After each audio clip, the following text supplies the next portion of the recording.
Buenos días, esta es una emisión más de su programa favorito, Contando la Historia. El día de hoy hablaremos del tema la Revolución Mexicana. ¿Qué es la Revolución Mexicana?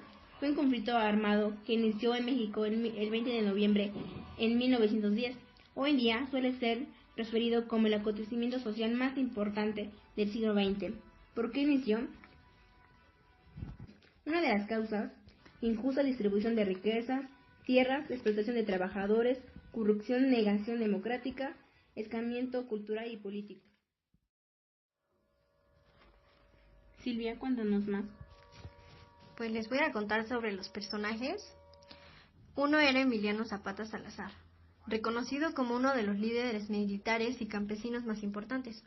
También estaba don José Doroteo Arango Arambula, conocido como Francisco Villa, jefe militar que decidía si se rendían o no para la derrota del régimen de Victoriano Huerta.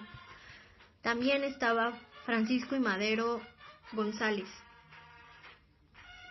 Fue un empresario político mexicano que fue elegido para presidente desde 1911. Otro que también estaba era Venustiano Carranza Garza, un político militar empresario mexicano que participó en la segunda etapa de la Revolución Mexicana como primer jefe del ejército y presidente de Estados Unidos mexicanos. Se preguntarán, ¿quién era Victoriano Huerta? También mejor conocido como José Victoriano Huerta Márquez, fue un ingeniero militar mexicano y presidente de México entre 1913 y 1914. Otro de los antecedentes del conflicto que remontaban a la situación de México. Bajo el porfiriato desde 1876, ejerció el poder del país de manera dictatorial, la situación que prolongó 31 años, durante los cuales México experimentó un notable crecimiento económico y estuvo con estabilidad política. Estos logros se realizaron con altos costos económicos y sociales, que pagaron los extractos menos favorecidos de la sociedad, y política al régimen de Díaz. Durante la primera década del siglo XX, estallaron varias crisis de diversas esferas de la vida nacional que reflejaban el creciente descontento de algunos sectores como el porfiriato.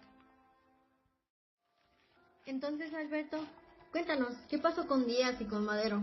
Cuando Díaz aseguró en una entrevista que se retiraría al finalizar su mandato, sin buscar la situación política comenzó a agitarse a otra oposición al gobierno. Cobró relevancia entre la postura y manifestándose por Díaz. Con Francisco y Madero realizó diversas giras en el país con muchas formas, un partido político a su candidato, a sus datos en una asamblea nacional, combatieron en las elecciones. Díaz lanzó una nueva candidatura a la presidencia y Madero fue arrestado en San Luis Potosí por un golpe de estado. Madero logró escapar de la prisión estatal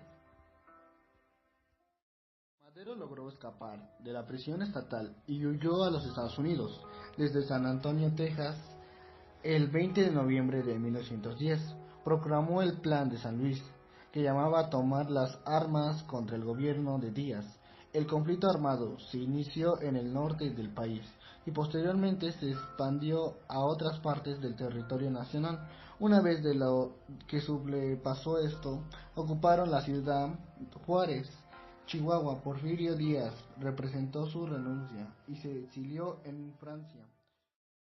Monse, ¿qué pasó en el año 1911?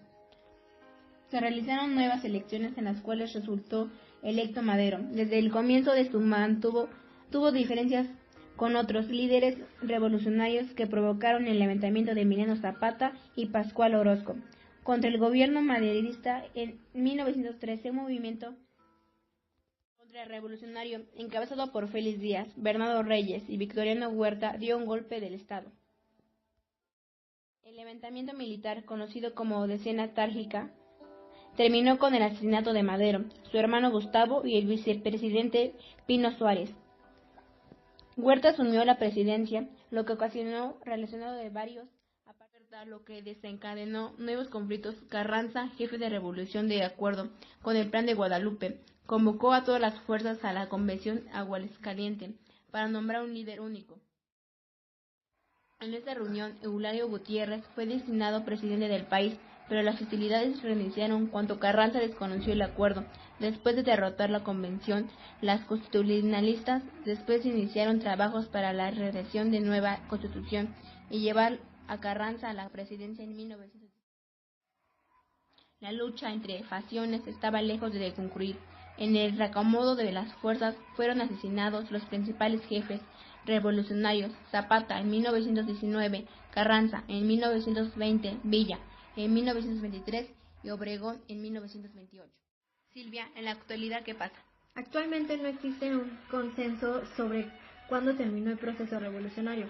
Algunas fuentes lo sitúan en 1917 como la proclamación de la Constitución mexicana, algunas otras en 1920 como la presidencia de Adolfo de la Huerta.